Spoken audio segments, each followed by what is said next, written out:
ከ47,000 በላይ ዜጎች የኢትዮ ቴሌኮም 10% ድርሻ መግዛታቸው ተገለጸ። መንግስት የኩባንያው 10% ድርሻ ይፋ ማድረጉን ተከትሎ ከ10.7 ሚሊዮን በላይ የአክሲዮን ግዢ በዲጂታል መንገድ መከናወኑን የኢትዮ ቴሌኮም ዋና ስራ አስፈጻሚ ፍሬህይወት ታምሩ ተናግረዋል። ሳምሶን ገድሉ ተጨማሪ አለው። ከዚህ ቀደም በመንግስት ስር ይተዳደሩ የነበሩ ኩባንያዎችን ወደ ግል ይዞታነት ለማዞር የተያዘው እቅድ አካል የሆነው የኢትዮ ቴሌኮም 10% ድርሻ ሽያጭ ከጥቅምት 6 2017 ዓ.ም እስከ የካቲት 7 2017 ዓ.ም ድረስ ለኢትዮጵያውያን ክፍት ሆኖ ቆይቷል። በዚህም ከ47,000 በላይ ኢትዮጵያውያን የኩባንያውን ድርሻ መግዛታቸውን የኢትዮ ቴሌኮም ዋና ስራ አስፈጻሚ ፍሬህይወት ታምሩ ተናግረዋል። በአክሲዮን ሽያጩ 10.7 ሚሊዮን በላይ መደበኛ አክሲዮኖች ግዢ ተፈጽሟልም ብለዋል። በአክሲዮን ሽያጩ 3.2 ቢሊዮን የሚጠጋ ሀብት ማሰባሰብ መቻሉን የተናገሩት የኩባንያው ስራ አስፈጻሚ ፍሬህይወት ታምሩ አክሲዮኑን ከገዙት ዜጎች መካከል ከፍተኛ ድርሻ የሚይዙት ዝቅተኛ አክሲዮን የገዙ መሆናቸውን አንስተው ይህ የታለመለትን ዓላማ ያሳካ መሆኑን ጠቁመዋል። የአንዱ የሼር ዋጋ 300 ብር ሆኖ ከ33 አክሲዮን እስከ 3300 ድረስ መግዛት የሚቻልበት የነበረበት ሂደት ነው የነበረው። እንደምታስታውሱት ዓላማውም ስንነሳ ሰፋ ያለ ማህበረሰብ ማሳተፍ ነው ብለናል። ከላይ እንደምታዩት ከ30 እስከ 100 ድረስ ያሉ ሼሮችን የገዙት ናቸው ትልቁን ቁጥር የሚይዘው በገንዘብም እንደዚሁም በሼር መጠንም ማለት ነው። ይሄ ከዓላማ አንፃር ሲገመገም በጣም የተሳካ ተብሎ መውሰድ የሚቻል ነው ማለት ነው።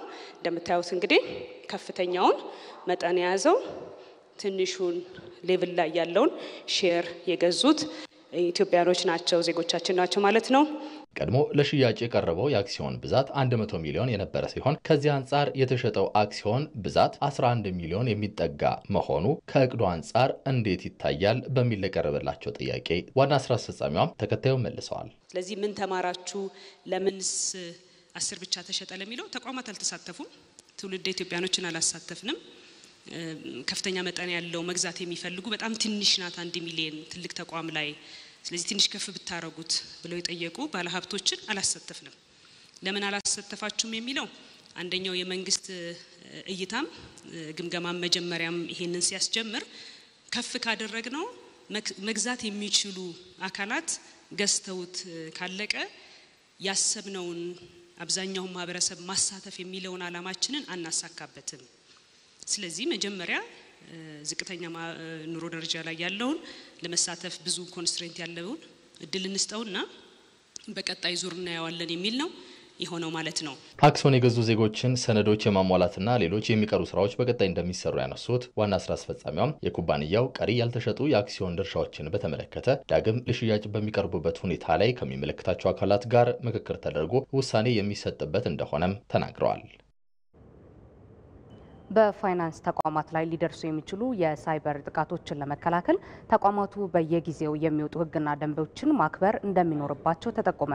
የኢትዮጵያ ንግድ ባንክ ከብሔራዊ ባንክ የሚወጡ መመሪያዎችን ሙሉ በሙሉ በመተግበርና ጠንካራ የሳይበር ደህንነት አሰራር በመዘርጋቱ ተጋላጭነቱን መቀነስ መቻሉ ተነግሯል። ኤዶም አማረ በዓለም አቀፍ ደረጃ በፋይናንስ ተቋማት ላይ የሚደርሱ የሳይበር ጥቃቶች አሳሳቢ ደረጃ ላይ ደርሰዋል። በመሆኑም ተቋማቱ የሚወስዱት የመከላከል እርምጃዎች ከመቼውም በላይ ሊጠናከር እንደሚገባም ይገለጻል። በኢትዮጵያ ብሔራዊ ባንክ የማይክሮ ፋይናንስ ቁጥጥር ዳይሬክተር የሆኑት ስንታየው ደሳለኝ የሀገራችን የፋይናንስ ተቋማትም ደህንነታቸው የተጠበቀ ሆነው እንዲቀጥሉ የሚወጡ ህግና ደንቦችን ማክበር ይኖርባቸዋል ይላሉ። በዋናነት በዓለም አቀፍ ደረጃ በተቀመጠው ስታንዳርድ መሰረት ስርዓት ማስቀመጥ ነው ዋናው። ከዛ በኋላ ወደ መሬት የማውረድ ጉዳይ ነው የሚሆነው ማለት ነው። ከዛ ጋር ተያይዞ ቅድም እንደጠቀስኩት ቻሌንጆች አሉ። ነገር ግን አሰራር ስርዓቶቹ በየጊዜው ለፋይናንስ ደህንነት ማዕከል በሚቀርበውና በብሔራዊ ባንክ በሚቀርቡ ሪፖርቶች መሰረት ጤናማ የሆነ የገንዘብ ዝውውር አለ። በኢትዮጵያ ንግድ ባንክ የስጋት አስተዳደርና ኮምፕላያንስ ምክትል ፕሬዝዳንት ፍሬው ገብረስላሴ ከጊዜ ወደ ጊዜ የደህንነት ደረጃውን እያሻሻለ የመጣው የኢትዮጵያ ንግድ ባንክ ሙሉ ለሙሉ ህግንና መመሪያን የሚተገብር ባንክ መሆኑን ያብራራሉ። የኢትዮጵያ ንግድ ባንክ ያለው የኮምፕላያንስ ሌቭል ከጊዜ ወደ ጊዜ እየተሻሻለና አሁን ያለበትን ኦልሞስት ፉሊ ኮምፕላያንት ባንክ ወደ መሆን እየሄደ ነው ያለው። ይሄንን ስናድር እንግዲህ መጀመሪያ ቀደምን በመድረኩ ለመግለጽ እንደሞከርኩት በዋነኛነት የኮምፕላያንስን ነን ኮምፕላያንስ ያለን ቶለራንስ ዜሮ ነው። ሶ ይሄንን በፖሊሲ ደረጃ ጽፈን የሪስክ አፒታይት ስቴትመንታችን ላይ በዋነኛነት ከነን ኮምፕላያንስ ጋር እንዲሁም ደግሞ ከህጎችን ካለማክበር ጋር ተያይዞ ምንም አይነት አፒታይት የለንም። ዜሮ ቶለራንስ ነው ያለን። የፋይናንስ ተቋማት ደህንነት መጠበቅ ተቋማቱን ተአማኒ ያደርጋል ያሉት ደግሞ የኢትዮጵያ ንግድ ባንክ ፕሬዝዳንት አቤሳኖ ናቸው። እንደኛ ያሉ በፋይናንሻል ተቋማት ያሉ ድርጅቶች ደህንነታቸው አስፈላጊ በመሆኑ ደህንነታቸውን ለመጠበቅ ነው በዋናነት ታርጌትም ስለሚሆኑ ገንዘብ ያለበት ቦታ ብዙ አይኖች ብዙ እጆች አሉ። ከዚህ ለመጠበቅ ደህንነቱን መጠበቅ ያስፈልጋል። ደህንነቱ ደግሞ ሲጠበቅ ኢንስቲትዩሽኖች ተአማኒ ይሆናሉ። ቀጥለናል። በቅርቡ በአዲስ አበባ አገልግሎት መስጠት የጀመሩት የኤሌክትሪክ አውቶቡሶች በከተማዋ ያለውን የትራንስፖርት ችግር እያቃለሉ መሆኑን ተጠቃሚዎች ተናገሩ።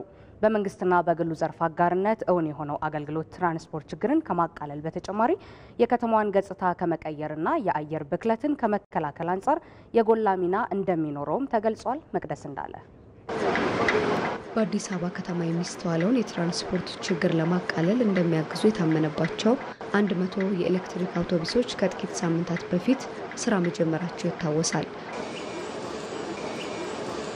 እነዚህን በኤሌክትሪክ ኃይል የሚንቀሳቀሱ የከተማ አውቶቡሶች በመንግስትና የግል አጋርነት መርሃ ግብር የመጀመሪያው የትራንስፖርት ኦፕሬተር በመሆን ገጣጥሞ ያቀረባቸው በላይነህ ክንዴ ግሩፕ ነው።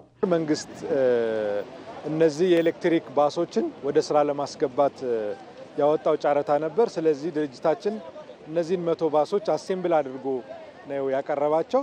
የክፍያ ስርዓታቸውንና የጂፒኤስ ሲስተማቸው የካሜራ ሲስተማቸው አዲስ አበባ ከተማ ከምትፈልገው እድገት ጋር የሚሄዱ በመሆናቸውና መንግስት በተለያዩ ዘርፎች ከባለ ሀብቱ ጋር ለመስራት ከጀመራቸው ስራዎች ውስጥ አንዱ ይሄ የህዝብ ትራንስፖርትን ተደራሽ ከማድረግ አንጻር በመሆኑ ድርጅታችን በነበረው አፈጻጸም ወደዚህ ስራ ለመግባት ችሏል ማለት ነው። ስለዚህ 100 የሚደርሱ ባሶችን በአሁኑ ሰዓት በቬሎሲቲ ሼር ካምፓኒ አማካኝነት በአዲስ አበባ ስራ አስጀምሯል።